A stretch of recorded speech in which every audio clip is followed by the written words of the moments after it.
so much I wanted to do with this section, and because it would be super valuable to me. It would be valuable just to see a simple, concise, big picture of what is Isaiah doing with this book. And sometimes I see it and it's simple, but as soon as I start documenting it, it gets really detailed and complex. So what I would suggest is if you were to, let's make something for certain here, guys.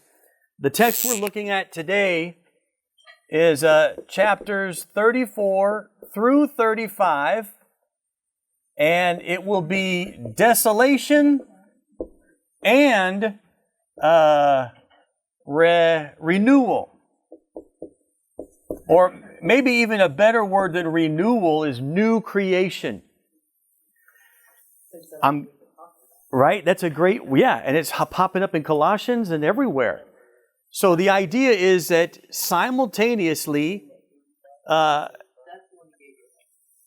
did you have, it doesn't say 35 on it. At the top? 34, 1 through 6. Yeah. Yeah, this is just part 1. What? This is the desolation part, right? Correct. So you guys see at the top of yours, it says, okay, well, that's still correct because we're only doing chapter 34 today. But I did want to note, I thought I put on yours, it would do you well to recognize chapter 34, which we're doing today, and chapter 35, which we do next week. Very important that you know these are two sides of the same coin. Chapter 34 is going to describe the typical desolation, wilderness, jackals, owls, and tumbleweed. That's chapter 34. But the other side of the coin is chapter 35. New creation, renewal, righteousness. The remnant is protected. So it's very valuable. It would have been great to read both of them all the way through and see. These are two sides of the same coin. Chapter 34 and 35 conclude a section. So let me kind of go back. Chapters 13 through 23 were concluded by chapters 24 through 27. And in 24 through 27, he used the city of Moab as his example. I put it on your sheet, guys. As his representative example of rebellion. The representative example of rebellion. So he'll call out a city, and it's not really about the city as it is, look at what I'm going to do to this city, as a representation of what happens whenever anybody rebels or commits abominations before God. So other places that you've seen this done with, Sodom and Gomorrah. So when the Bible calls Jerusalem Sodom and Gomorrah, he's using them as a representative example of what evil, rebellious abominations look like. In the book of Revelation, John uses Babylon as the representative figure of rebellion and desolation. And so in the Bible, Tyre gets used that way. In the Bible, Moab gets used that way. And so Moab is used as this representative of what happens, representative of the desolation that comes when there is rebellion and atrocities. And that section 24 through 27 finishes 13 through 23. In the same way, today, guys, section 28 through 33 is being capped off by chapter 34 through 35. But here, you've got a similar comparison to what we saw in this Moab desolation, but he's going to choose Edom as the representative of desolation. So that's a nice little simple, large overview to recognize, oh, there's a little bit of a pattern in how he's writing this.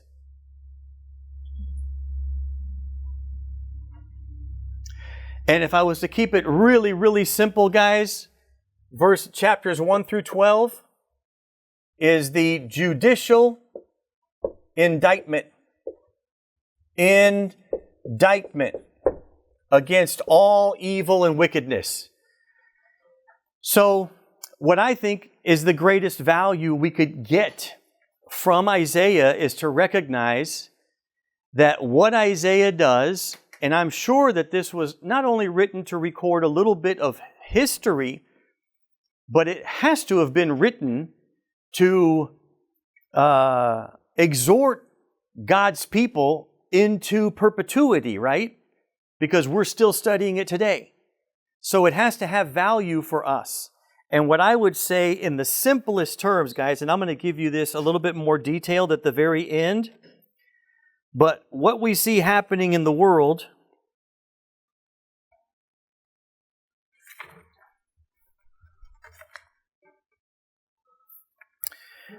what's going on in the world, what Isaiah wants us to see is that there are two things happening simultaneously in the world.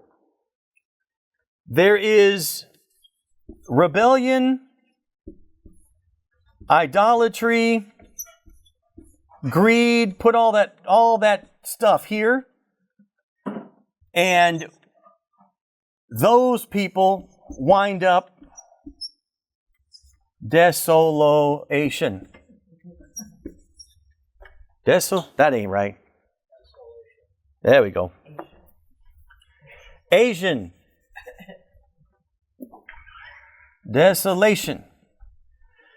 That is one cycle that he's showing us over and over and over and over again.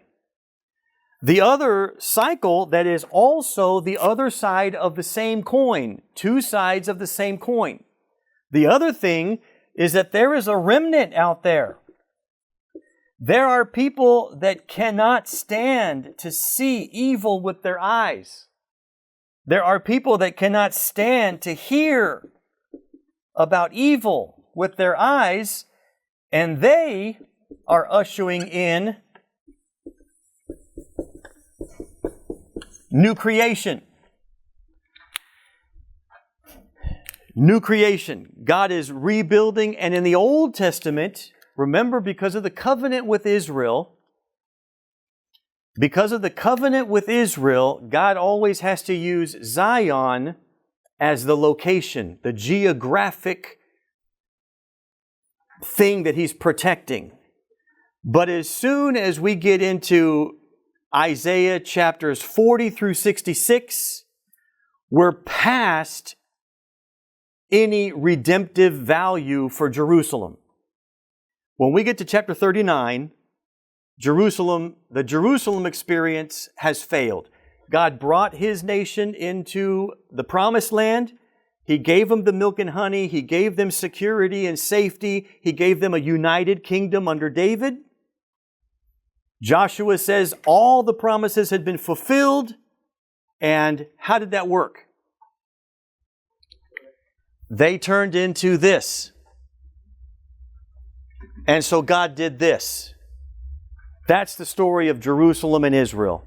So after Isaiah chapter 39, Isaiah 40 through 66 starts going, yeah, that was never the plan.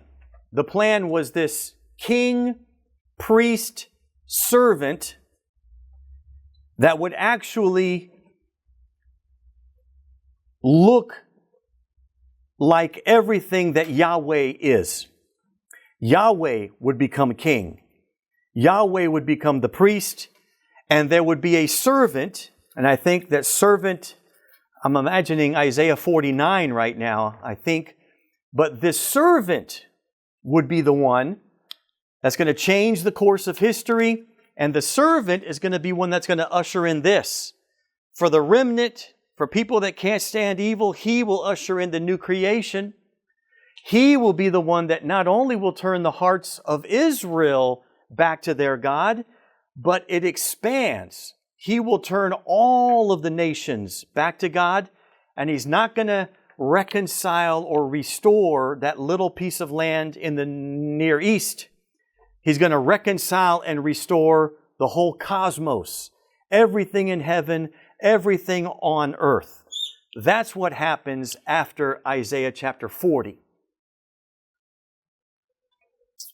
Okay, so today we're going to look at that same, and so I think, guys, very simply, what would serve us well is every time we hear about this desolation happening, instead of wondering, ooh, when did that happen? Who was it happening to? It would be better to just understand why is desolation happening. Desolation happens because Jerusalem worshipped idols. Desolation happened because Jerusalem had immorality. They broke covenant with God. And then desolation happens to any nation that breaks covenant, that does things that they're not supposed to do either. The desolation becomes worldwide. And then when we see this new creation idea, this is always given to us by over-the-top examples of the king will be righteous, all of his counsel will be righteous, everybody will be drawn to Zion, there'll be a highway for all the people to come, this big flowery language. And so I think the purpose, guys, is to recognize that as long as we're living on earth, we're stuck in between these two things that are happening simultaneously. We're stuck because there are people that are still like this, and God is doing a lot of this desolation still, but there are also righteous people, righteous remnant, and within that righteous remnant, God can protect, God can bless, God can start His new creation, and I think the best example is within the church. Within the church, we're supposed to be the living embodiment of the new creation. Within the church is where you have peace and mercy and justice and fairness and equity. The church is supposed to be modeling that behavior already, since we are the new creation. We died to ourselves because of baptism into Christ, and we've been resurrected to walk in a newness of life. What does it look like? It looks like new creation. It looks like Christ Himself. And that's a process. Okay, so 34 and 35, it would have been great to do both together, but I can only do one tonight. So we'll look at 34, which is the dark, ugly desolation chapter. But just know that we'll follow it up next week with the bright, optimistic new creation chapter.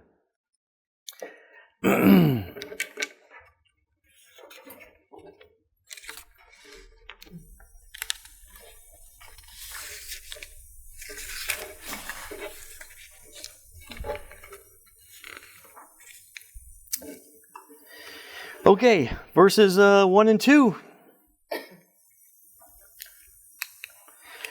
Draw near, O nations, to hear, and give attention, O people. Let the earth hear and all that fills it, the world and all that comes from it, for the Lord is enraged against all of the nations, and He is furious against all of their hosts. He has devoted them to destruction, cherem, that's an important word, and He has given them over to slaughter. So this has already happened. Yeah, 1 and 2. We've already seen this kind of, this is almost like a courtroom scene where God is telling the world, stand up, face me, and get ready to hear the judicial judgment about your actions. You may want to record, guys, Isaiah chapter 1 had an opening just like this one. I'll read it to you. Isaiah 1 verse 2. Hear, O heavens, give ear, O earth, because the Lord has spoken. I have reared up a child, and I have brought it up myself, but they have rebelled against me. The ox knows the owner, the donkey knows the master, so on and so forth. Verse 4, Ah, sinful nation, a people laid down with iniquity. You are the offspring of evildoers. You are children who deal corruptly. You have forsaken the Lord. You have despised the Holy One of Israel. You are utterly estranged.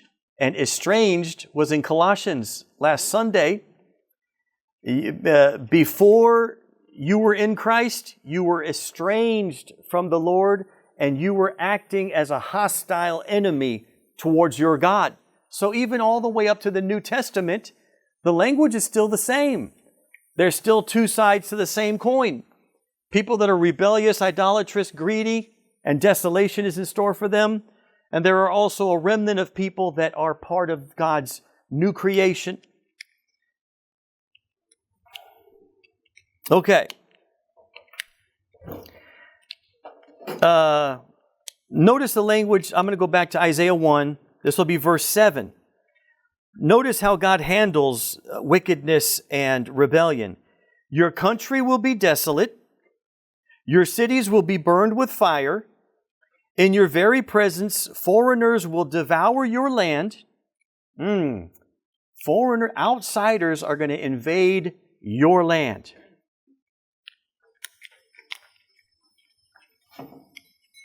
And then it will become desolate. You will be overthrown by foreigners. Verse 9, if the Lord of hosts had not left us a few survivors, we would have been like, and here's the representative town, you would have been like Sodom and Gomorrah. So, what was the final fate of Sodom and Gomorrah? Fire, brimstone, sulfur. Yeah. But notice the terms and the language that gets used. Never to be seen again. Yeah, and they aren't today. To this day, yeah, they say that. I think the language there is awesome. I mean, and I think I have this in my notes somewhere, but in case I don't and I might forget, notice how the language for desolation a lot of times is fire, lightning, sulfur, smoke going up forever. And it occurred to me, this is the way God brings desolation, one side of the coin. But the reason God is doing it with fire is because the first time He destroyed the world, He did it with water.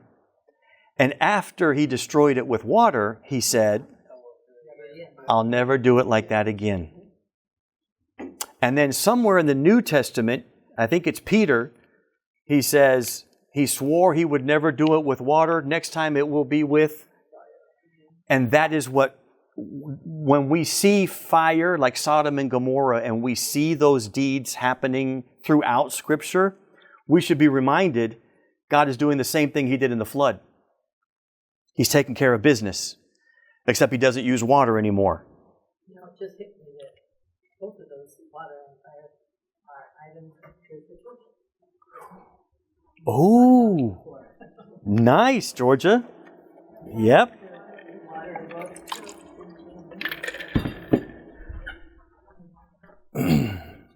Yeah, great observation. Georgia just pointed out that both water and fire are both purification processes. Okay, very good. Purification processes. Neat little insight there, guys. So now we know what's the deal with fire. Why is there always smoke? What's all the way? And even all the way to the New Testament, the fire does not stop. The worm is not quenched. That is the Noah story all over again. That is God stopping, putting an end to stuff that He hates, that is infecting and debasing the world that He wants to have.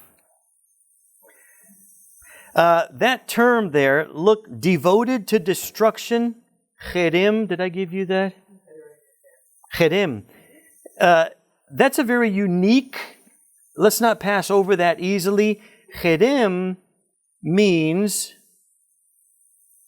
there are times when a nation or a people have crossed the line so far that they are irredeemable. You remember when Abraham was wanting to go to war with Canaan, maybe? And God said, not yet. I'm going to give him 400 years. Is that the Amorites? Thank you. The cup of the Amorites is not yet full. So the Amorites are not yet Edom. They're not yet irredeemable. And he says in 400 years, then they will be Edom, irredeemable. Edom is sometimes translated as out of bounds or no booty.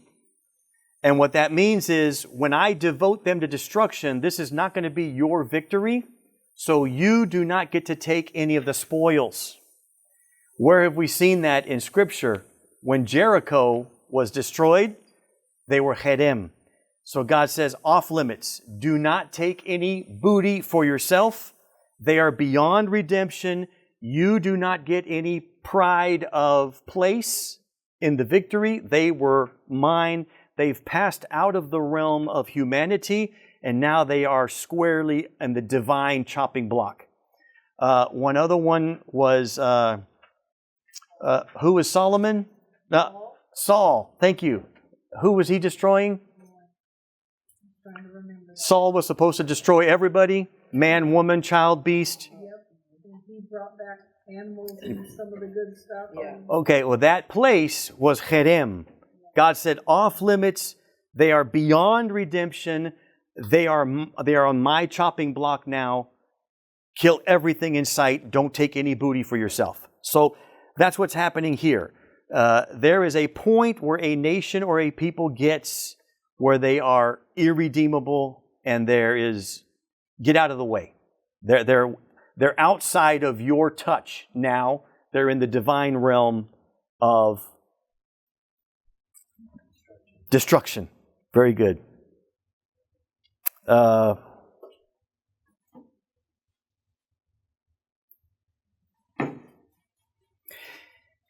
Given to slaughter. Yeah, that comes up in Scripture a few times, but I won't. I think we got the idea here. Verse 3, I wanted you to recognize that this is stockpile, cosmic undoing. Cosmic undoing. See if you recognize it. The slain will be cast out. The stench of their corpses will rise. The mountains will flow with their blood. All the hosts of heaven will rot away. The skies will roll up like a scroll. All of the hosts, that's the stars and stuff in the skies, will fall. Just as leaves fall from a vine, like leaves falling from a fig tree. Very valuable to recognize. That is stockpile, cosmic. I had a better term for it. We've used it already, guys. Cosmic catastrophe. I forget what I called it in the past, right? In my notes, I put cosmic undoing. Cosmic undoing is anytime we see stuff like stars will fall from the sky, the moon will turn to blood, the sun will quit giving light. Some things that some people take literally. Every time there's a blood red moon and you leave church and you drive home and it's a blood red moon, a little bit of a spooky sensation. Oh no, is that it? The moon turned into blood?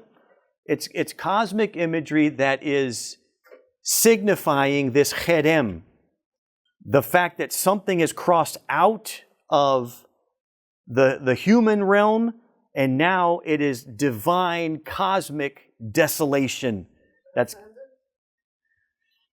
Cosmic upheaval, I forget, but anyway, cosmic something.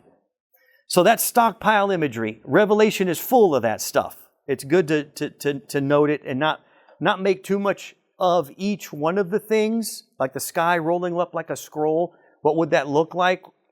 That's not where you want to go with that information.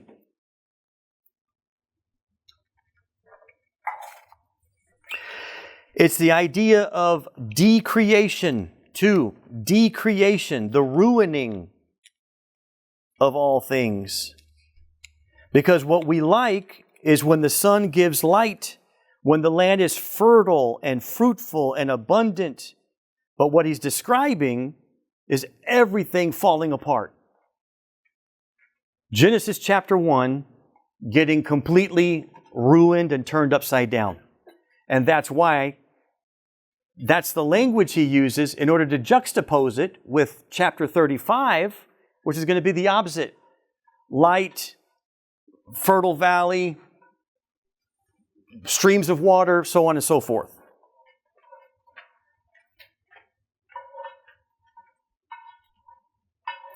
Verse 5. He's going to use Edom as the representative example of what happens to the rebellious. So verse 5, here's what it looks like. My sword has drunk its fill in the heavens. Behold, it descends for judgment upon Edom.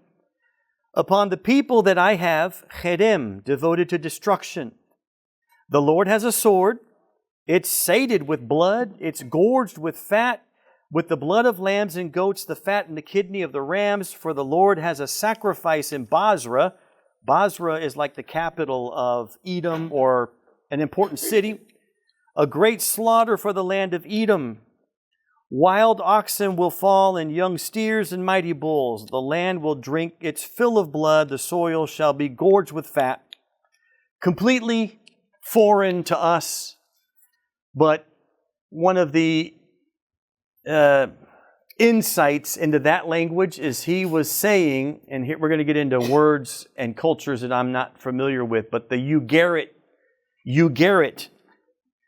has something to do with antiquities. Ugarit.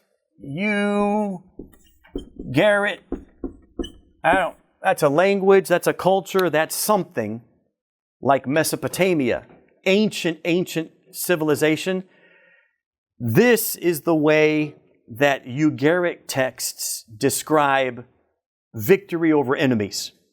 So it sounds gross to us, it sounds pretty brazen, but what is it? 3,000-4,000 years ago, this would have been tame compared to what the normal description of dominance would have sounded like. So, foreign to us. People that I have devoted to destruction, I think the concept here is that God shows this because the fact of the matter is, I think this text, by design, is supposed to shine a light to God's people. Anybody that reads this text is hopefully going, I'm almost imagining it like a child, like a parent reading Aesop's fable or something to a child, and you're trying to show the moral of the story, the tortoise and the hare. You're trying, the boy who cried wolf. You're trying to show them, hey, don't be this guy and do be this guy. And I think that's what this is all about. Be the remnant. Be the remnant that goes against the grain. The righteousness. You crave God. You crave the Lord. You're willing to stand alone so that you are the one that experiences new creation. Don't fall into this category because this is absolutely fire and brimstone and sulfur and smoke that rises up forever and ever and ever. That is going to be your eternal resting place. That's the concept here, I think, guys. Going on, trying to terrorize. Verse 8.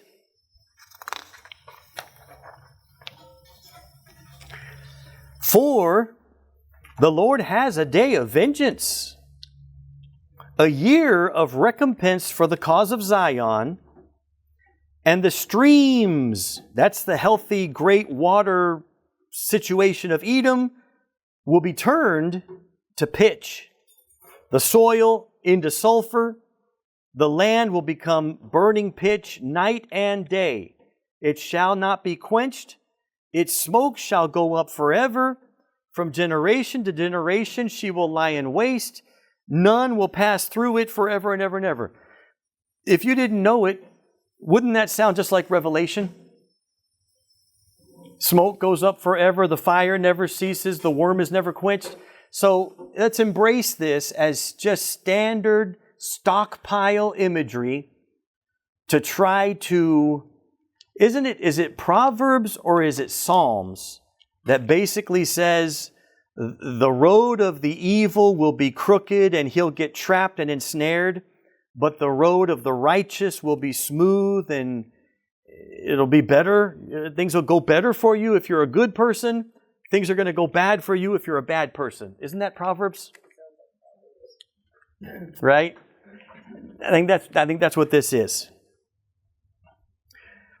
And it could very well be that God is also trying to encourage Israel because so much bad is coming on them that here the Lord is saying, I'm actually going to exact all of this violence and desolation because of how they've been treating my people Israel.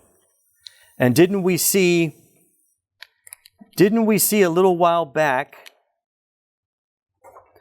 Yeah, let me remind you that, so this passage 8 through 10 looks like God saying, I'm going to exact vengeance on the people that have been evil to Israel. Let me remind you, put a cross-reference, Isaiah 31 verses 3 through 5. I keep wanting to say that we just looked at it last week, but it was chapter 31. 31 was 3 or 4 weeks ago. So listen to what it sounds like, okay? Isaiah 31 verse 3. The Egyptians are mere men and not God. Their horses are flesh and not spirit. When the Lord stretches out his hand, the helper will stumble, and he who is helped will fall. They will all perish together. And then he uses the examples. The same way that a lion doesn't get scared away when he's eating his prey, even though a band of shepherds comes out, he does not get terrified. He is not daunted. Meaning, when I am exacting revenge and vengeance on your enemies, nothing is going to distract me or stop me from doing that. The second one was the birds coming down and swiping. He says, the Lord of hosts will come down to fight for Mount Zion on the hill. And like birds hovering above, the Lord of hosts will protect Jerusalem. He will protect and deliver it. He will spare it and he will rescue it. So here we're seeing an example of what he promised them he would do. And now in chapter 34, it looks like he's doing it.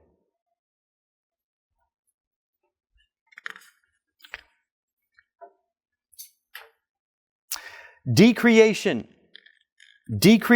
and desolation for the rebellious, the hard-hearted, the wicked. That's 11 through 15. So let's look at this motif here. Verse 11. But the hawk and the porcupine shall possess it. The owl and the raven shall dwell there. He, God, will stretch out the line of confusion, tohu, over it, and the plumb line of emptiness. Let me pause right there, guys, because there is something there. Verse 11. First of all, do you recognize the language? The hawk will live there, the porcupine will live there, the owl, the raven. That is wonderful milk and honey, fertile land that gets abandoned. And it becomes the dwelling place of thistles, tumbleweed, goat heads, basically Richland. I missed the goat heads in the Bible, but I'm sure they're there. And then the animals, jackals, owls, night creatures. So hopefully by now that's already in our brain. Oh, I get it. That's the standard imagery for taking the Garden of Eden, which is what God wants for people, and turning it into a wilderness, a desert, a dry oasis, a haunt for scary things. That's what happens when people are wicked and rebellious. Uninhabitable, yeah. I want you to live in Eden. The new creation is what God is saying. And these people, the remnant, the righteous, are going to live in that place. It may not be here today. Maybe He's already started it in the church, but that is the place where I want you to exist. Unfortunately, I have to do this because of the wicked people in the world. At least it's not a worldwide flood anymore.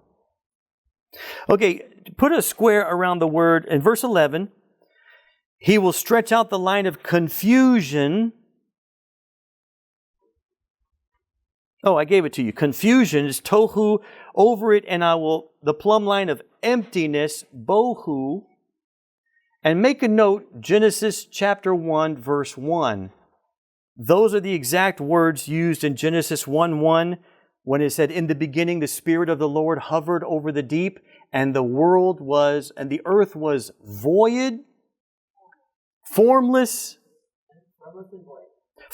and void. Thank you. Those are your two words, bohu and tohu, formless and void. So we would have missed it because here they used confusion and emptiness, which are okay, but you missed the connection with Genesis 1. So again, he is using Genesis 1 language to say decreation, uncreating His beautiful creation because of men's wickedness. Wasn't it just a few weeks ago where we said, Nikki said it, men's rebellion has consequences on the earth? Yeah. Okay. Verse 14. 12? How did I do that? Okay. Verse 12. The nobles, there is no one there to call it a kingdom, and all the princes will become nothing. Thorns shall grow over the stronghold, nettles and thistles in the fortresses. It'll become a haunt for jackals, an abode for ostriches. Wild animals will meet with hyenas. The goat will cry to his fellow. Indeed, the night bird settles and finds for herself a resting place. There the owl nests and lays and hatches and gathers her young in her shadow. Indeed, the hawks are gathered, each one with their mate. And fundamentally, what I see there, you guys are used to the language. But what I see is, do you guys remember in Lion King? When doesn't Simba is the dad? Simba's the kid. What's the dad? Mufasa. Mufasa dies, and somehow they blame it on the kid. So the kid is ostracized, and he's kicked out of the kingdom. And he goes from this beautiful green, lush butterflies flying around place to this dark, dingy, skinny little black shadows and hyenas. He's stuck out there with the owls. Disney has done the same thing that Isaiah does. That's the way to picture it.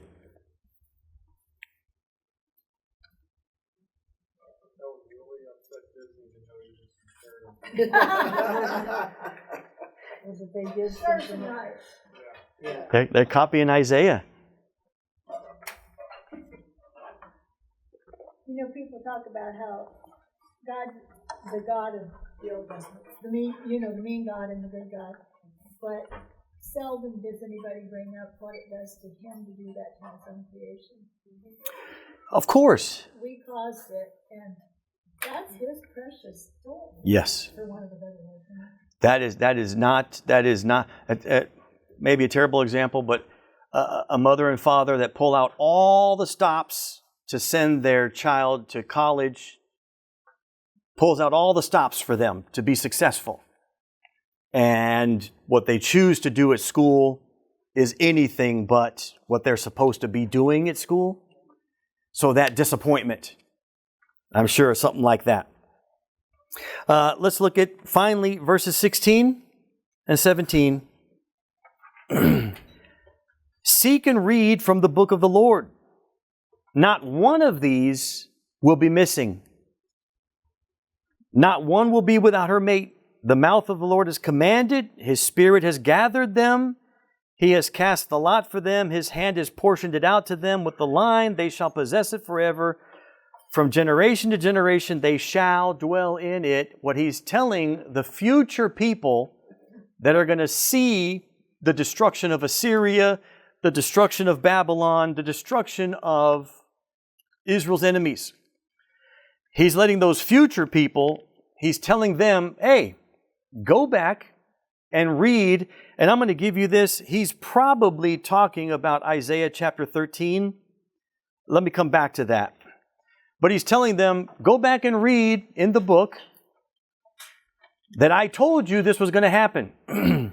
What I'm fascinated with is Moses already did an example of that. You might write down right next to this, 16 to 17, the Song of Moses in Deuteronomy chapter 32. In Deuteronomy 32, Moses gives Israel a song to memorize. And the song is basically recounting everything that they did wrong so that they know why they're in exile.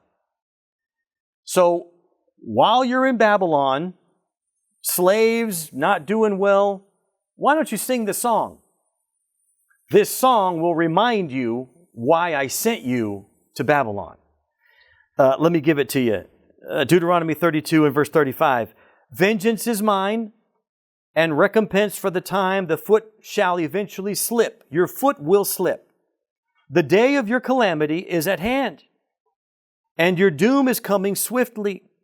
The Lord will vindicate His people and have compassion on His servants once He sees that their power is gone and that there is nothing remaining, bond or free. Once Jerusalem is desolate, then my people will turn back to me.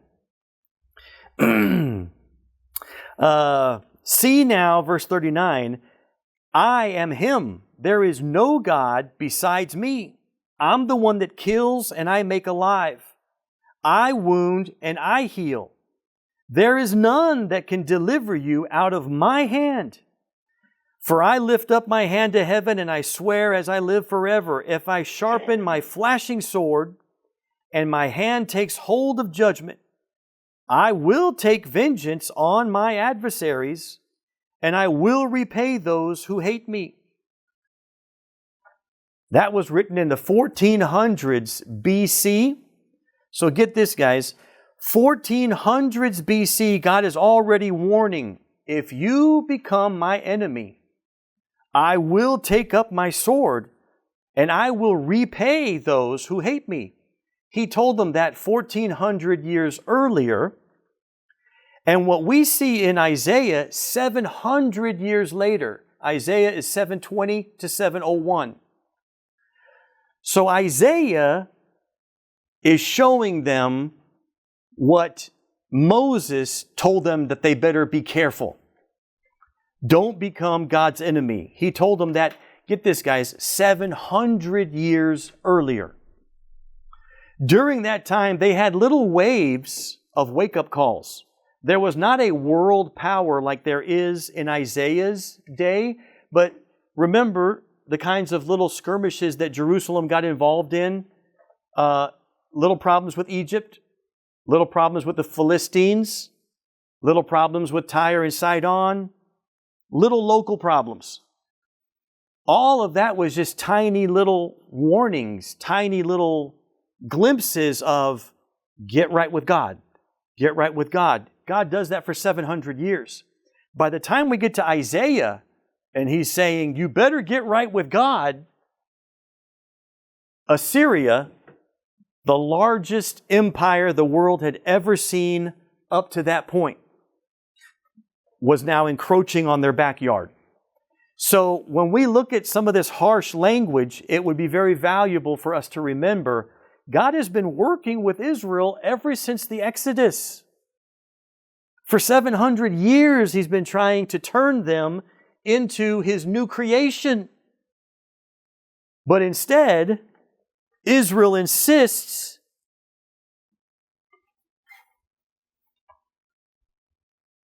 on being God's adversary and being, what's that word, estranged from God. A lot of time goes by, guys. Even after that, the period of the judges, God gives Israel judges to try to help them out. It works for a little while, and we know the whole cycle of judges, right? 7 cycles. Hate God, rebel against God, punished, cry out for mercy, reconciled back to God. Hate God, fall away. 7 times that happens. So the book of Judges, God is trying to fix their bad attitude. Was there a funny way you need to fix that bad attitude when you're talking to your little come to Jesus moment? I don't remember what it is. Yeah. We're trying to do something here to fix your rebellion. And I'm trying to do it in small enough doses that I don't have to completely destroy you before you learn your lesson. All right, guys, let's see. The book of the Lord, probably the warnings of Isaiah chapter 13. Let me give you a few of these. Isaiah chapter 13, verse 9, "Behold, the day of the Lord is coming. It is cruel, with wrath and fierce anger, and it will make the land a desolation, and it will destroy sinners from it. The stars of the heavens and their constellations will not give their light. The sun will be darkened. The moon will not give its light." What do we call that? Cosmic destruction. Stockpile imagery, guys. "I'll punish the world for its evil and the wicked for their iniquity. I'll put an end to the pomp and the arrogant, the pompous pride of the ruthless. Therefore I'll make the heavens tremble and the earth will shake out of its place. The wrath of the Lord and His fierce anger."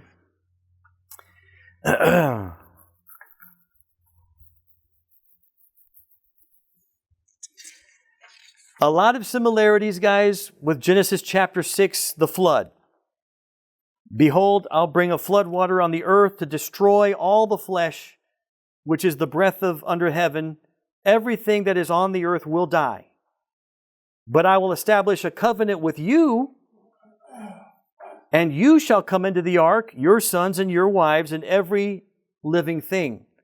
So, same destruction, it just doesn't happen with water anymore. So there is a rhythm, I think, that is valuable for us to learn, guys. What would help as we digest Isaiah is to figure out the rhythm of Isaiah. The first thing that came to mind for me when I talked about figuring out the rhythm of Isaiah, I took horse riding lessons a couple of times, and I always just wanted to gallop the horse. Why is the gallop the best? Because if you do that thing between walking and galloping, what is that thing? Canter? Trot. Yeah, that's You can't figure out, I couldn't figure out the trot. It's the most horrible thing in the world. And when I wanted to skip the trot and go straight to the gallop, he wouldn't. He would trot and laugh at me, I think. I think he laughed at me. I couldn't stay on. I feel like that's Isaiah. Isaiah feels like the trot, like waves hitting you. I'm going to bless you beyond your imagination. I'm going to destroy you so you never exist. You're going to be lush, fertile valley with water and fruit. You're going to be a desert, wasteland, barren. It's hard to figure it out. And I really feel like the rhythm of Isaiah is just to learn God is serious about His creation. So who are you going to be? Who are you? Decide who you want to serve. Ooh, wasn't that? Decide today, this day, whom you will serve. Because the end of each, I think that is what's supposed to be sinking in. The end of each. Let me remind you how this happens, guys. How can decreation, wilderness, beasts, chaos, darkness, how can decreation be happening at the same time as new creation? The garden and water and life and light and good stuff. How can those exist simultaneously? Let me give you a couple examples so that maybe it will help us to see it. In the Exodus story, didn't we see a lot of damage being inflicted on the Egyptians? And yet at the same time, wasn't God rescuing and preserving and blessing Israel? Israel walks out of Egypt, and it says at the last minute, the Israelites incurred the Egyptians' favor. And what did the Egyptians do? Made them silver and gold. Gave them riches. Made them rich as they were leaving. By the way, thanks for the plagues. Thanks for the death of my firstborn son. Thanks for the frogs and the bloody water. Simultaneous, right? Okay, so we see it there in the Passover. People in Egypt were weeping over their firstborns dying, while Israel praised God for nothing happening to their firstborns. In Ezekiel, let me take you to this one, guys. Let's look at Ezekiel together. Ezekiel chapter 9.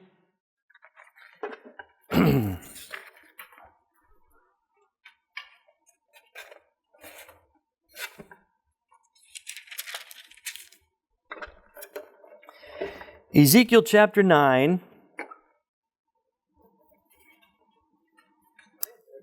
And if you'll pay attention to this, you will recognize the same language that gets reused in the book of Revelation.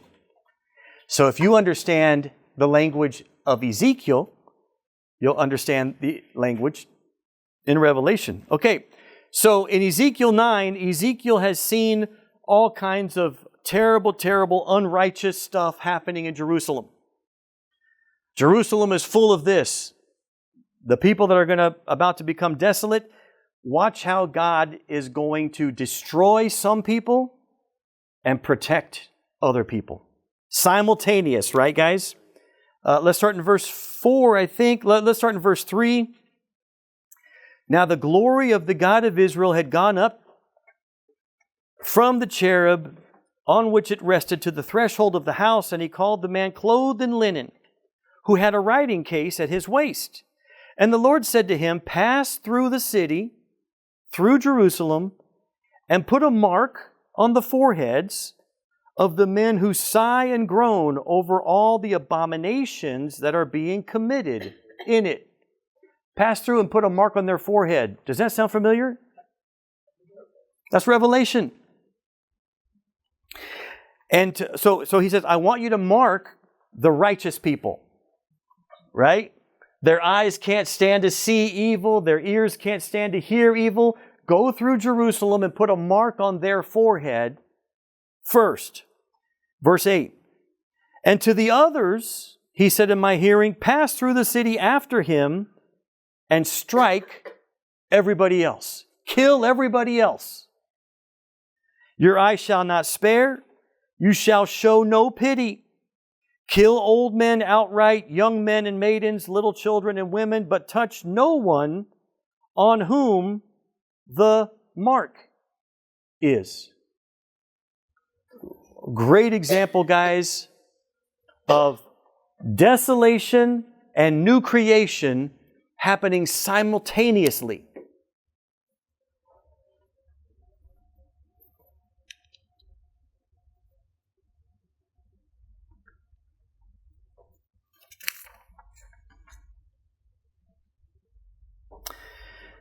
The destruction of the rebellious order and the emergence of a remnant-centered new creation.